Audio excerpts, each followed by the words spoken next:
પોરબંદરમાં રાજપૂત સમાજ દ્વારા મહારાજા સાહેબ ઓફ વાંકાનેર અને રાજ્યસભાના સાંસદ એવા કેસરીદેવસિંહજી ઝાલાનો અભિવાદન સમારોહ યોજાયો હતો, જેમાં કેસરીદેવસિંહજી ઝાલાએ ભાવવિભોર થઈ તમામ જ્ઞાતિનો આભાર વ્યક્ત કર્યો હતો અને પોરબંદર તથા વાંકાનેર સ્ટેટના સંબંધોની યાદો તાજા કરી હતી. પોરબંદર રાજપૂત સમાજ ખાતે મહારાજા સાહેબ ઓફ વાંકાનેર અને રાજ્યસભાના સાંસદ એવા કેસરીદેવસિંહજીના અભિવાદન સમારોહમાં કેસરીદેવસિંહજીએ ભાવવિભોર થઈ પોતાનો પ્રતિભાવ વ્યક્ત કરતા જણાવ્યું હતું કે તેમની 15 વર્ષની રાજકીય કારકિર્દીમાં તમામ સમાજ અને જ્ઞાતિના આગેવાનો દ્વારા તેમનું સન્માન કરાયું હોય તેવો આ પ્રથમ પ્રસંગ છે, જેને લઈને તેમને પોરબંદરમાં પણ વાંકાનેર જેવી અનુભૂતિ થઈ હતી. શુભેચ્છા મુલાકાત ગણી કે સન્માન ગણી એવા આજના આ કાર્યક્રમમાં ઉપસ્થિત સમાજના અધ્યક્ષ અને પ્રમુખ એવા રાજભાઈ જેઠવા, આપણે હમણાં જઈને સાંભળ્યા એવા સમાજ અહીંયા વિસ્તારનું નેતૃત્વ ઘણા વર્ષોથી જેમને કર્યું છે, ગુજરાત રાજ્યના પૂર્વ મંત્રી એવા ગોપાલભાઈ ભૈયા સાહેબ, ઉપસ્થિત અમારા સર્વ સમાજના તમામ વડીલો, સમસ્ત સમાજના પોરબંદર વિસ્તારના અંદર તમામ સમાજોના તમામ વડીલોને સૌથી પહેલા તમારા જય માતાજી, સૌને હું આભારું છું. મારી લગભગ બાપા જેવી તો નહીં પણ લગભગ સામાજિક ક્ષેત્રમાં 30 વર્ષનો નાનો અનુભવ અને રાજકીય ક્ષેત્રમાં લગભગ 15 વર્ષનો અનુભવ રહ્યો છે.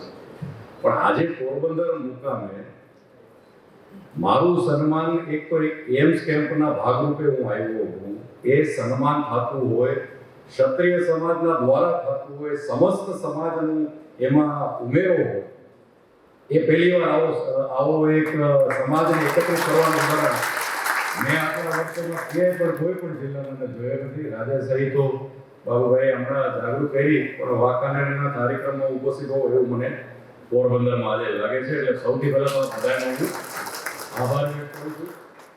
એટલું જ નહીં, પરંતુ પોરબંદર સ્ટેટ અને વાંકાનેર સ્ટેટના સંબંધો ખૂબ જૂના છે. તેમના વિસ્તારમાં બે સ્ટેટ વચ્ચેના પ્રશ્નોમાં સમાધાનકારી વલણ અપનાવી પોરબંદરના મહારાણા નટવરસિંહજી સાહેબે પોરબંદરના રાજમહેલમાં જ પ્રશ્નોનું નિરાકરણ કર્યું હતું. એટલે વાંકાનેર સ્ટેટ આજે પણ પોરબંદરને યાદ કરે તેવું કેસરીદેવસિંહજીએ જણાવ્યું હતું. સાથોસાથ પોરબંદરમાં પહેલી વાર આવવાનો મને અવસર થયો છે. હમણાં રાજવી પરિવારનો પણ ઉલ્લેખ કર્યો, એટલે સાથોસાથ જૂની થોડીક યાદી પણ તાજી કરું.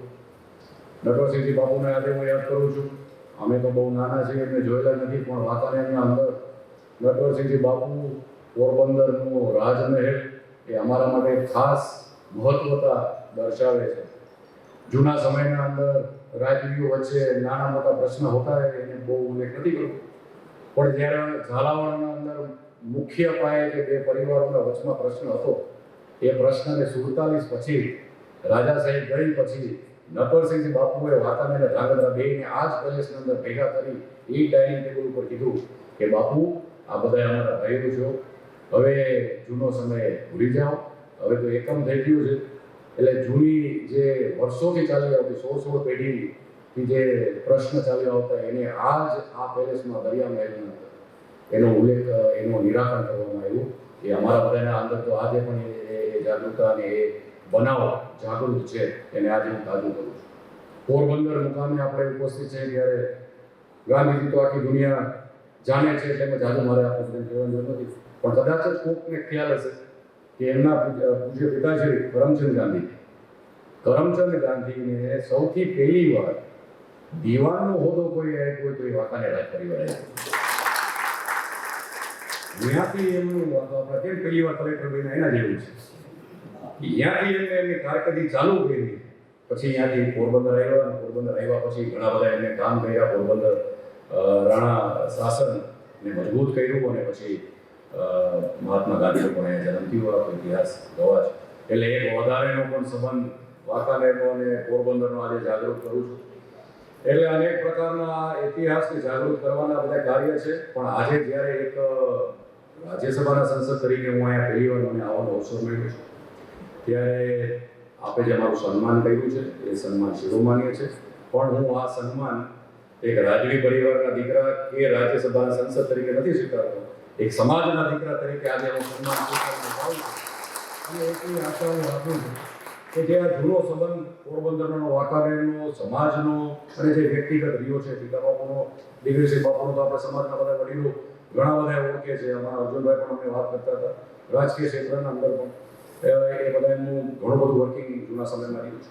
પણ હવે નવી પેઢીના અંદર અમને પણ પોરબંદર આવવાનો અવસર રહીએ. આજે તો આપણે એમ્સના માધ્યમથી રહ્યા છે. આપણે જે લાગણી મને દર્શાવી છે અને દેખાડી છે એ શિરોમાની આજીવન રહેશે. મારા માટે ગમે ત્યારે પોરબંદર રાજપૂત સમાજ અને સમસ્ત સમાજ ક્યારે પણ મારી જરૂર પડે તો સમાજના દીકરા તરીકે હર હંમેશ હું આપણા સાથે ઊભો રહીશ. ફરી એકવાર આ વાતચીત અને જબરજસ્ત ટૂંક સમયની અંદર આપણે જે સન્માન કર્યું છે એનો હું આભાર વ્યક્ત કરું છું. ભારત માતા કી જય. જય માતા.